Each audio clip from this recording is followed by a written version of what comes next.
Welcome to Sickflix. We're the Sick brothers, and we've been fans of movies our entire lives. So we decided to put together a show where we talk about movies and talk about whether we like them or not. And we are giving either our Sick stamp of approval or we are not. So today we are going to talk about one that's in the theater. So this is our theater week, and we are talking about The Martian. Oh, The Martian, yes. We saw the premiere last night. That's right. So we actually have this all fresh in our head. We all went together with some of our youth kids. Oh, first of all, I just want to say this is Robert Demsick. Robert Demsick. I'm a person. I'm Richard Demsick. I'm a pastor. I'm Kate Demsick. I'm a wife of a Demsick.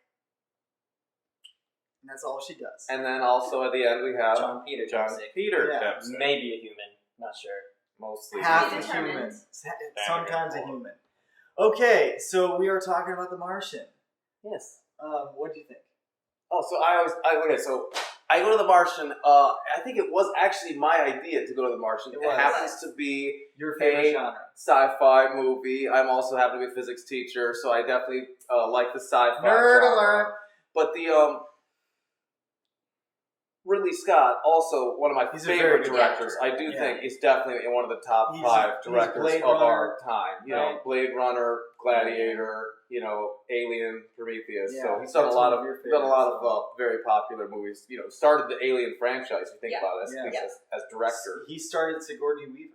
Yeah, there She you go. didn't exist Took her off after that. before Ridley Scott So, directed. True. But I really did enjoy it, and lots of the physics things they got head cracks. There was a few major faux pas that bothered me a bit. The main one, I better tell you, was a spoiler alert. Maybe No, you're not going to tell the ending scene that you're going to Okay, comment a small little law of physics That that they no totally one else broke. would have oh noticed. my goodness, it was not good. It's like when I watched They forgot Hidalgo. about conservation of angular momentum. I'll just throw that out there for anyone that knows what that is. No But- one. It's 1% of the planet. Rotational We're gonna have inertia is a thing. 10 people are you going to gotta watch this. be concerned about. And 1% of the planet know that. Okay, so anyways, you got your Matt Damsel in distress. And Matt Damsel. Damsel. and you've got the astronauts that are trying to rescue him. Yeah. So, the commander was a little bit of a strange, role.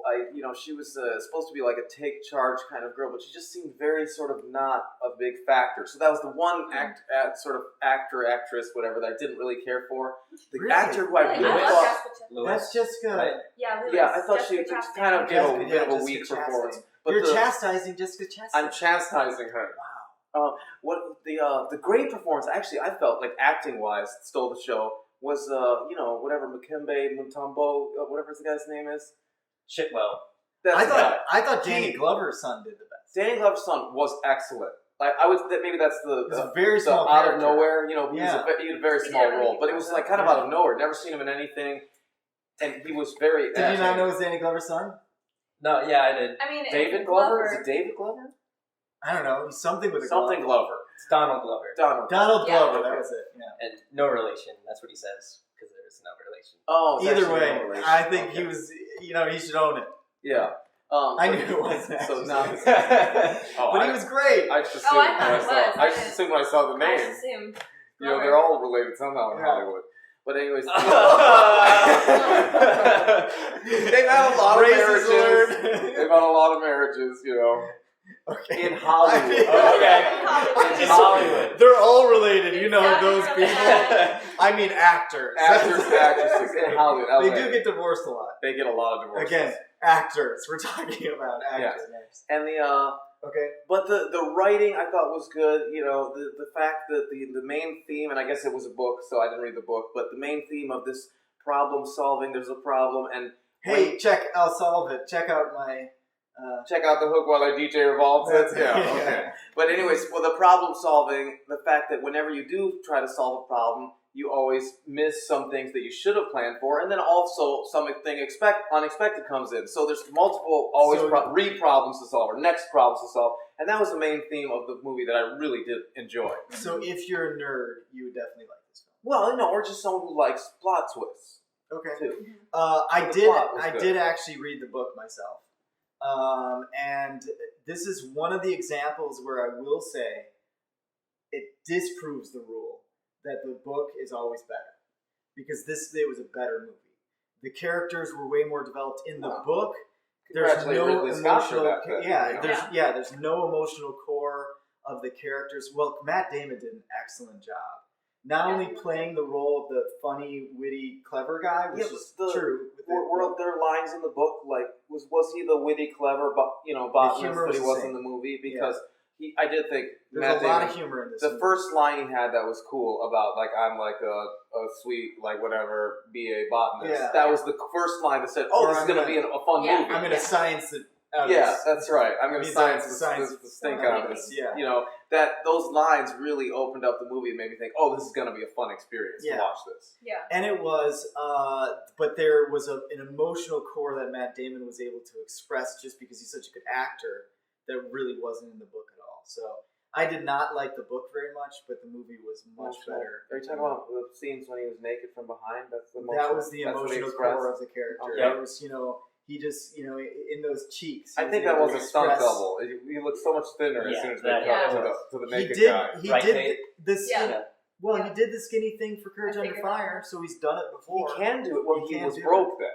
Yeah, that's true. Now he's a millionaire. Now he couldn't afford food. So it wasn't that much. It happened naturally. It worked well with the budget as well. That's right, but that's part of what got him good at hunting. What about the other side of the table here? It's one. There's nobody on the other side of the table. That's where the camera is. The other side of the tissue box. All right. Why do we have the tissues in case we get emotional?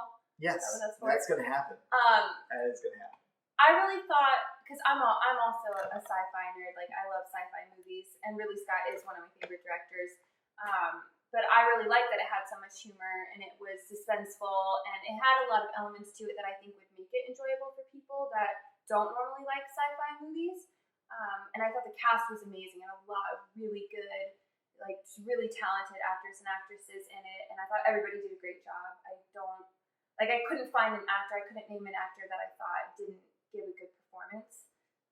And I You're not going to chastise Jessica. No, I like Jessica Chastain, and I think she's a good actress. I really like her just as an actress in general. There's a saying that they say if the script doesn't have it in, an actor can't put it in. Mm-hmm. Matt Damon succeeded at putting in what the script didn't even have. Mm-hmm. But you got to understand, there was no characterization in the book. Mm-hmm.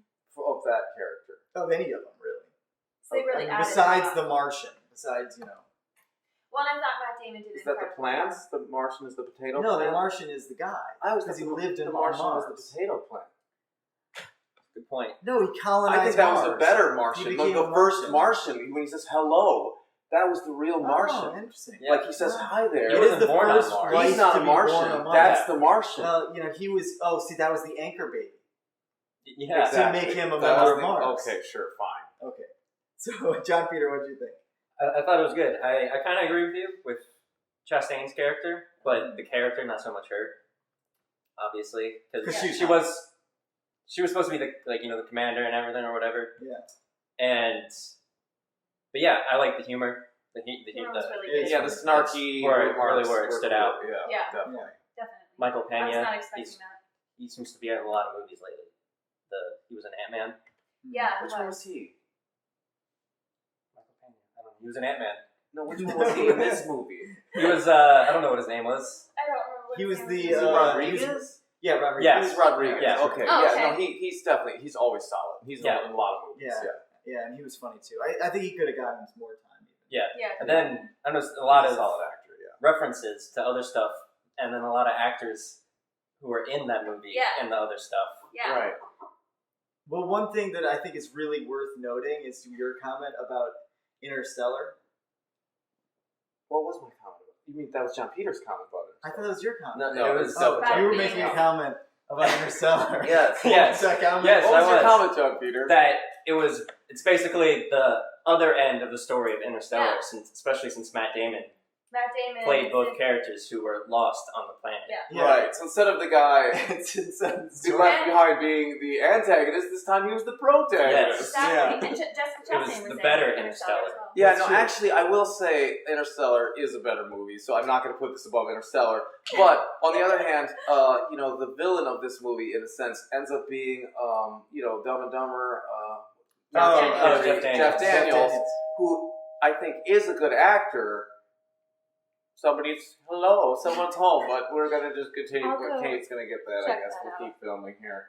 But Jeff Daniels, it's like, I just didn't really like it. Do we have to conjure up a villain? Like one of the things I liked about Apollo 13 is the villain was the predicament, was the space. And you didn't have to, somehow, I felt like it was a little contrived.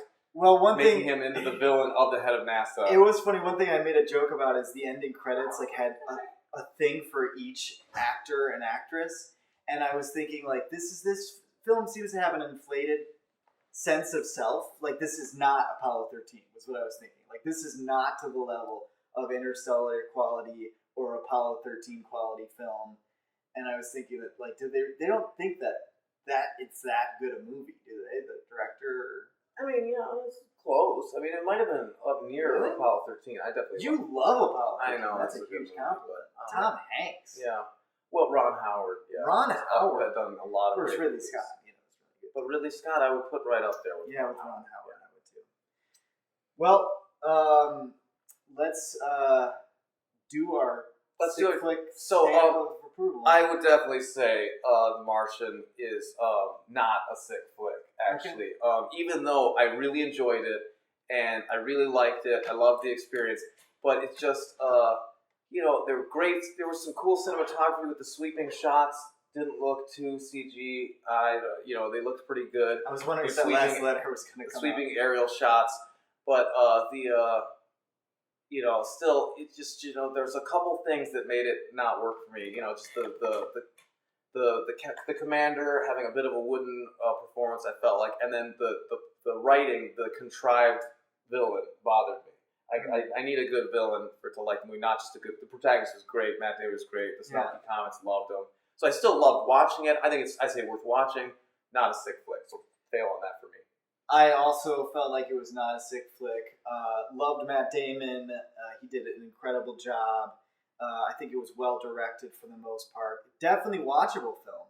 Yeah, worth watching, I would say. So it's somewhere in there, but it's not. I wouldn't say it's a classic. The pacing was definitely a problem for me. It was a little slow paced at times. For one of our youth kids that we went with, he fell asleep. He fell asleep. That's not a good sign. At the end, he didn't know what had happened, so I told him aliens attacked, and I think he actually believed me and didn't care. I think he actually liked the film better. He may have liked it better. Yeah. He woke up at the end when there was an explosion, so he just missed the boring part of Mars. But, for me, pacing is a very difficult thing when you're talking about an isolation story.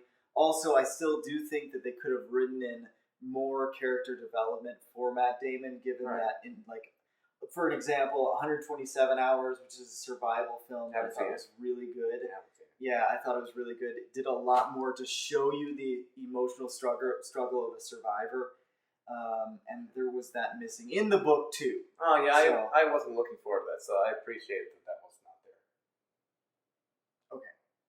No offense to you, or sure. 27 Hours, but I thought it was emotional. Plenty of emotion there. Yeah, I think there could have been a little more. I'm going to give it sick stamp. Oh, sick stamp. Definitely, it was fun, and I think that's what they were going for. And I liked all of the performances. As far as Jeff Daniels, I think that was good. I think they did good with he was the villain and also not. He was just like a guy. Yeah, he was doing his job. Yeah, I'm not a big Jeff Daniels fan, to be honest. I am. He was great in Gettysburg. He was bad in Chelsea. That's his hometown. That's where it is. Right. Okay. We lived the town over, so there's some. Yeah. We a little personal experience. Yeah. So I kind of know he's kind of a jerk in real life. Right. So it's hard for me to ever since I do like seeing him play a jerk on film because it's the only role I can see him in. Or Dumb and Dumber character because it's the only other thing that he's good at. Yeah. So, what about Dikembe Mutombo? Chitwell. Chitwell? I don't know how to say his last name, but his first name is Chitwell. Oh, Did well. You mean the guy who's head of the Mars program? Yeah, he's got the glasses. You know. Yeah. I thought this was probably his best performance, and I've liked him in the past. So I think, in terms of acting, he was probably better than Matt Damon. Yeah, the actors. No, I thought he stole the show. Like, if anything, he had more emotion than Matt Damon. Well, to take a character that's Matt Damon was the one very cardboard, and then try to really make him into something. He was the best. Yeah, so acting wise, for me, number one. So I would maybe give him a sick, but the movie not. All right, and we got finally Kate got the pizza from the pizza delivery man, and now she's got a sick or not. Give your rating. Yeah, definitely big stamp. Okay. So it's 2 out of 4 stamps. 2 6. Who didn't stamp this movie? We both did not. You didn't stamp the Martian? No, the actual dumpster.